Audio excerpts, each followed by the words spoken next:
Vedare tinokuchingamidzai zvekare kune chimwe chirongwa pano paZim Facebook Secrets and Confessions.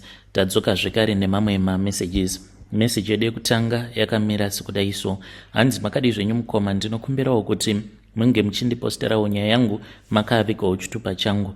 Ininiwo pandakauya muSouth Africa ndokubva ndachizotangawo kushanda, but ndakabva ndachizoona kuti kushanda kana uchingoshanda haumbofi wakaita mari. Kutoti unge uchitoita mari unofanira kutoti unge uchitoitawo zvimapinda uko zvakati one day.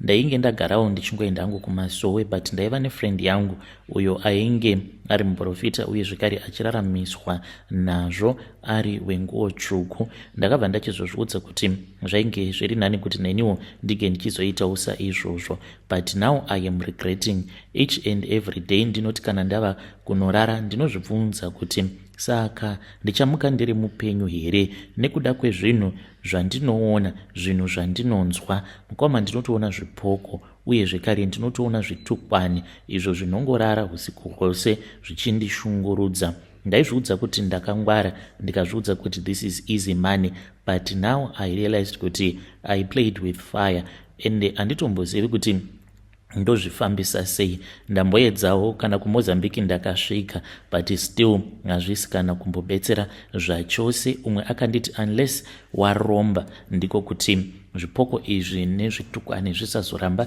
zvichingokunetsa. And I want to tell other people out there vanofungidzira kuti zvipoko hakuna, ndoda kukuudzai kuti aiwa makanyeperwa, zvipoko zviriko, and kana ukaita zvinoita kuti unge uchizogara uchizviona zvipoko zvechokwadi, zvinongogara zvichingoya zvichikushanyira. Pandakauya kunoku kuSouth Africa ndaingoenda hangu kuchechi mukoma, but ndainge ndisina shungu dzekuti ndinge ndichizoita zvechiprofita, asi nekuda kwenhamo nekuonawo friend yangu ichibudirira, nhamo ndiyo yakazoita kuti ndinge ndichizozviudza kuti ndinofanira kuti ndinge ndichizova muprofita. I was never called by God, asi mari ndiyo yakandidaidza. Ndaimuona achiita mari mukoma, makuseni oga oga pamba pake paimuka pakazara vanhu vanenge vachida kubatsirwa. Vanhu vose ivavo vaiti kana vakamupa mari zvechokwadi vainyatsokuona kuti kana vanoenda kubasa vari kungotambisawo nguva. Ininiwo ndakazvarirwawo ndikakurira kuchitungwiza. Vabereki vangu vainge vari varombo, baba vangu ivo vainge vari mahobho, amai vangu vaitawo zvekungotengesawo pakamusika kavo. We used to suffer a lot. Then ndakabva ndachizosanganawo nefriend yangu uyo akanditi the easiest way to make money in South Africa is if you can open a church. Ndakatomboseka ndikati inini kuti ndingazvikwanisawo izvozvo plus hazvimo mandiri. Akazondidzidzisa akabva ati, unoona semuno muSouth Africa vanhu vazhinji vakauya kuno kuzoshanda kuzotsvakawo raramo, saka iwewe unofanira kuti kana uchitaura nechaunga chako then make them believe what they have to believe, kuti kuno kuSouth Africa zvavakauya kunoko vane dzimwe mhepo dzinovateverera, mhepo dzinenge dzisingadi chakanaka, and unofanira kuti unge uchizovapawo hope. Tell them kuti their enemies vanovaroya, and kana ukangoudza munhu kuti kuna nhingi wako ari kukuroya uchingoita fembera, aiwa munhu iyeye anokunamata sekunge ndiwe wava mwari wake. Ndo pandakabva ndachizotanga kuenda kuchechi kwake achindidzidzisa step by step. Iye sezvo ari munhu akaitawo psychology kuchikoro, hapana chaasingazivi about a person. Wakatogara naye unozotoita kwekutotsiura because anenge ava kutotanga kutokushandisira psychology dzavo dzavakadzidzira ikoko kumayunivhesiti avo. Ende munhu akatodzidza mukoma zvekuti the decision that he took kuti ndinoda kuvhurawo church, akatozviziva kutoti kuchurch ndokwatova nemari yese. And iyewo ainge agara achingoitawo zvenguo tsvuku because vanhu vazhinji vanoti kana vapererwa paya vasingachazivi kuti voita sei. Ukaona munhu ava kuenda kunguo tsvuku, munhu iyeye anenge atobatwa nemweya, kunyange mweya wakashata wekuti kana kuuraya munhu anokwanisa kuuraya. Saka ndo pandakabva ndachizovhurawo sangano rangu, ende ndakabva ndatanga kuudza vanhu kuti ndaigara ndichiona ngirozi uye zvekare nezviprofita izvo zvandaiwanzo kuona, ende vanhu vazhinji vanotoona sekunge inini ndiri muprofita wechokwadi. Munharaunda mandinogara vanhu ndinotoshaya kuti why vachiti ndinobatsira, because ndinowanzo kuti kana munhu akangouya kwandiri ndinongomuti iwewe muvakidzani wako ndiye ari kukuroya kumusha uko, nekuti ari kuti kuuya kwawakaita kujoni wai wakazokasika wabudirira, kana kuti murume wako is cheating on you, saka mukadzi wacho iye waari kuura naye ndiye ari kupota achikushandisira mushonga, kana kuti iwewe nenge wako ndiye akakusungira chiraramo but mai manje basa unoriwana. Saka nditongori munhu anotongorarama nekunyepera vanhu, ende vanhu kuchechi kwangu vanouya, ende ndinowanzokutumidzirawo umwe mufesi anondipa mvura, but mvura iyi handizivi kuti anoitenga kunani. Each and every time painopera ndinomupa 500 rands ndidriver webhazi rimwe rinobva kuno kuJoburg richienda kuHarare, saka anondivigira mvura iyoyo, iyo yaanoti anotenga ne500 inenge isina kana kumbowanda, inenge ingori muka 500 milliliters, ndiyo yandinoshandisa, ndinoinwa pose apo pandinenge ndichienda kuchechi. Saka kana kuri kunzi ndinenge ndichiprofita munhu, ndinostada munhu, ndinoramba ndakamutarisa. Kana ndikaramba ndakatarisa munhu ndinobva ndatoona kutoti munhu uyu anoratidza kuti ane mari kana kuti haana mari. Kana vari sevanhukadzi havanetsi, ende kana ari munhu mutsvuku haanetsi, kungomuudza kuti the reason why uchiti ukapinda murelationship zvobva zvadhakwa inenge iri nhau yekuti pauri pane manjuzu zvinoda kugadziriswa izvozvo. Vamwe ndo vandinozogumisitsira ndava kufambidzana navo. Saka even though ndainge ndichiita mari, but shamwari yangu akatondiudza kutoti mune zvose zvaunenge waita zama kuti kana ukapiwa mari oregedza kuzobata-bata zvimwe zvinhu. Let's say kana ukanzi unofanira kuti unge uchiuya kuzobvisa chikwambo, akati zveshuwa zvikwambo zviriko, saka iwo kana wadaidzwa unongoita mhiko dzako dzenhema osiyana nazvo, as long as uchiita mhiko dzako dzenhema usingazorwi nechikwambo chepamba ipapo chinotokusiya chinenge chisina basa newe. Asiwo ukada kuzozviita munhu anozivisisa stereki chinokwanisa kuzokurova kana kutokuuraya. Ndo yambiro yaaigara achingondiudza. Then one day mushure mekunge ndapiwa mari, ndainge ndine umwe murume wandainge ndakataura naye, akandiudza kuti baba vake vainge vambori n'anga vachigara kuEpworth, saka kwacho kwavainge vachigara kwainge kuini zvimwe zvinhu zvavaishandisa muun'anga kwavo zvavainge vakasiya mune chimwe chitswanda, saka zvinhu izvozvo zvainge zvichida kupiswa. Murume uyu ainge agara akandipa mari yakati one day. Mari iyoyo ndainge ndava kusakwanisa kuti ndinge ndichimudzosera mari yacho iyoyo, saka ndainge ndisisina choice than kuti ndinge ndichitongoendawo naye nedzimwe hama dzake. Takaenda kuHarare ndokubva tachizoenda kumba kwacho kwainge kuchimbogara baba vacho. Tiriko ikoko ndakatonzwa voice richitondipa warning kuti usafa wakabata bhasiketi rangu, usaribata.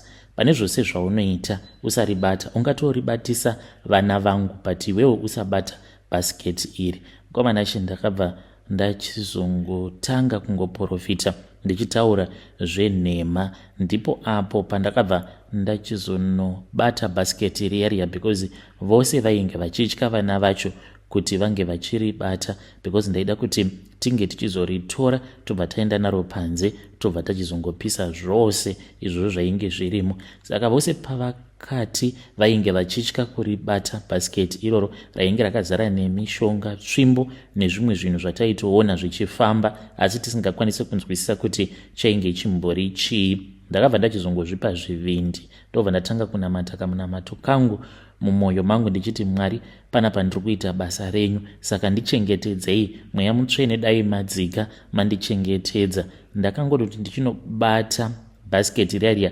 ndakanzwa ndichita sekunge munhu arohwa nemagetsi. Ndakaramba ndakaribata ndakazvishingisa ndokubva tabuda naro panze tikabva tachizoripisa. Ndakanzwa voice iro rakati kwandiri, uchazvidemba, izvi zvawaita izvi uchazvidemba. Ndakapiwa mari yangu. Mushure mekunge ndapiwa mari ndobva ndachizomboenda hangu kumba kuchitungwiza. Komana shi ndakati ndiriko kumba ndo pandakabva ndachizoona chipoko. Ndakangokaruka ndanzwa izwi rakangoti Steve, not his real name. Pandakapepuka ndikabva ndachizoona kuti painge paine munhu ainge arimo muroom mandainge ndakarara. Munhu uyu akabva auya akabva akwira pambedha zvakaitika very fast ndokubva atanga kundirova. Mangwana acho pandakazomuka ndakaona kuti ndainge ndakaparwa muviri wangu wose. Kubva ipapo kusvika pari nhasi usiku hwoga tinongoti dzikati past 2 am ndinotanga kunzwa mutsindo yevanhu vanenge vachifamba panze. Vamwe vacho vanenge vachitoita sekunge vanenge vachitofamba kumadziro, ende ndinokwanisa kubatwa nerimwe zidzikirira. Pandinozopepuka zvinongoitika for a very short period of time ndinobva ndatoona kachikwambo kanenge kangorimo murume imomo kakangonditarisa kobva kaenda. Apa ndinenge ndabva mukubatwa nerimwe dzikirira rinotyisa.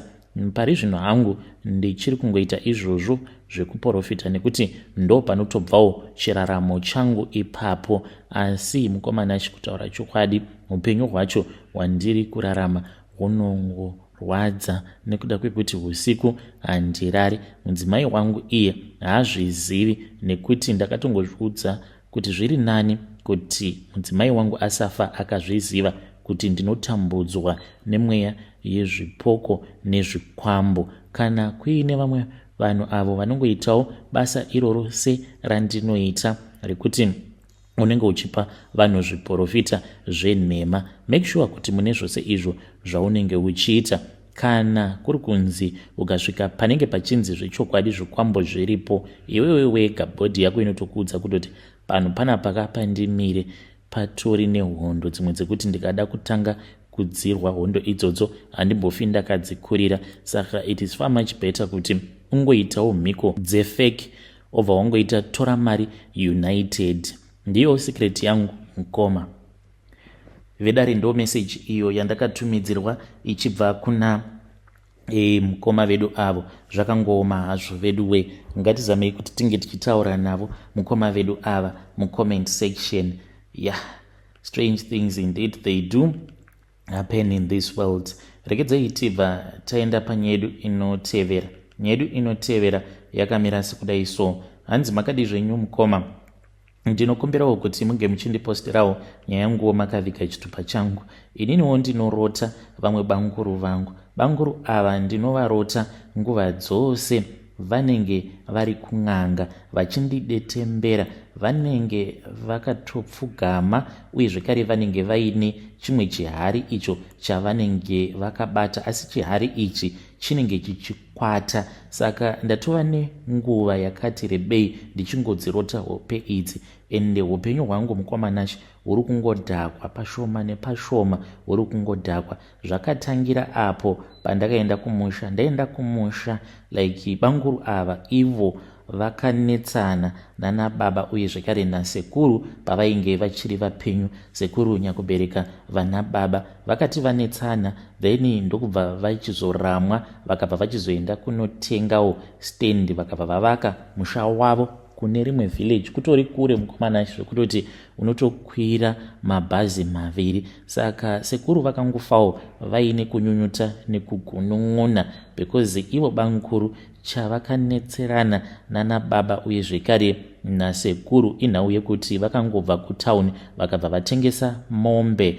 Havana kana wavakazivisa kuti ndo zvavainge vaita. Mombe dzikazotanga kutsvakwa ndopa vakazotaura kuti ndakatengesa mombe dzababa because ndainge ndichida kutora license. Saka banguru ava ndiye munhu akava wekutanga mumhuri kuitawo license zvekare nekuzodhiraivhawo mabhazi.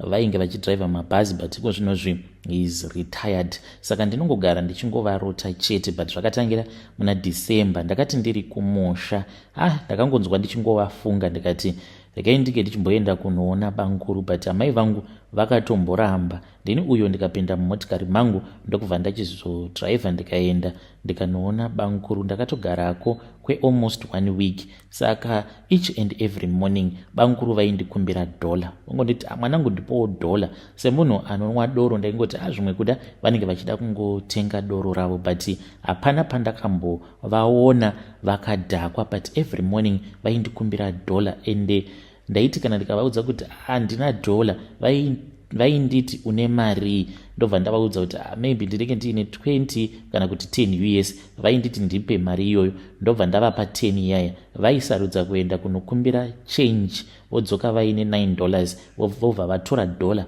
ravo, but dola iri mukomanashi ndini ndaitovapa, kunyange iri 20 vaindipa 20 iyaya, vobva vanditi handipe dola iro, ndobva ndavapa dola. Saka ivowo mukutaura vaingoti handisi kuda kuti ndige ndichikudya mari yakawanda mwanangu, unongondipawo madola iwawawa. Saka ndaingovapa mari each and every morning, makuseni oga kuma6 vaitondinokera nditi mwanangu ndipowo dola. Saka ndainge ndava kutozviziva kuti ndinotofanira kutoti ndinge ndichitoisa mari yekuzovapa paside each and every morning. Handina kana kumbofunga zvakawanda nezvazvo, plus tainge tava kutotaura nyaya tichitoti sezvo imimi bankuru kunoku kwacho kwamakawana stand muine munda wakakura, ino ndikuda kuzoitawo maprojects. Saka munotofanira kutoti munge muchizondipawo pekuti ndige ndichizoisawo zvirugu zvangu, because ndaida kuzoitawo maprojects ehuku, kupfuwa nguruve zvekare. Vakabva vati it is okay, tichazokuchekera pako pekuti unozoisawo zvirugu zvako uchizoitawo zvemaprojects. Ndo zvakaitika ipapo mukoma. Pandakazodzoka kunoku kuSouth Africa, ndakangotanga kungoona kuti ndainge ndava kungorwara kungotemwa nemusoro, ndokubva ndachizotanga manje kuvarota bankuru, ende hope dzacho ndidzodzo. Ndinongovarota pose pandinovarota ngomanashi vanenge vari kun'anga vakapfugama uye zvekare vakabata hari. Saka pose apa ndaiti ndiriko kuhope pandinenge ndichizama kuti ndinge ndichifamba kuti ndinge ndichienda kunoona kuti kumuhari imomo munenge muchimbopfungaira muchiratidza kuti mune zvinhu zvinenge zvichikwata zvirimo muhari, chii chinenge chichimboitika. Ndainge ndisingakwanise because ndaizotoona kutoti panzvimbo apo pandinenge ndakamira ndinenge ndakasungwa makumbo angu nemakavi. Saka recently that was when pandakazoendawo kumasowe ndikabva ndachizopiwa munamato. Ndapiwa munamato uya ndakanzi ndinge ndichizoisa umwe wacho mupilo kwemazuva 3, then umwe wacho ndinge ndichizogeza nawo. Ndikabva ndachizoita saizvozvo, ndakabva ndachizotanga kurota. Ndichirota saizvozvo ndipo apo pandakabva ndachizovaona ivo bankuru. Ndakavarota semazuva ose, asi ndakakwanisa kufamba ndikabva ndachizopindamo mudare mavainge vari nen'anga yavo. Ndikabva ndaona vakabata chihari checha. Zvechokwadi chihari ichi chinenge chichitokwata asi munenge muine ropa. Ndakaona muine ropa uye zvekare mainge muine mazita. Handizivi kuti ndikatsanangura sei, asi ndakaona muine mafaces ehama dzose dzakashayika, including sekuru, vanatete nevamwe vemumhuri vakafa. Zviso zvavo ndakazviona zvirimo muhari, zvirimo imomo zvichibikika. Ndakabva ndachizoona zita rangu rakaita zvekupapama pamusoro peropa. Ndikabva ndati nhai bankuru muri kuitei? Vakanditarisa vakabva vavhunduka, ivo nen'anga yavo vakabva vanyangarika, zvekare neimba yacho yakabva yanyangarika. Ndakabva ndachizoona kuti ndainge ndava kumakuva. Ndikabva ndaona umwe munhu ainge akapfeka jaketi ari busy achichera gomba. Ndakafamba ndikabva ndazoenda ikoko. Ndasvika ndakabva ndaona kuti vainge vari baba vangu. Vakanditarisa vakabva vanditi mwanangu.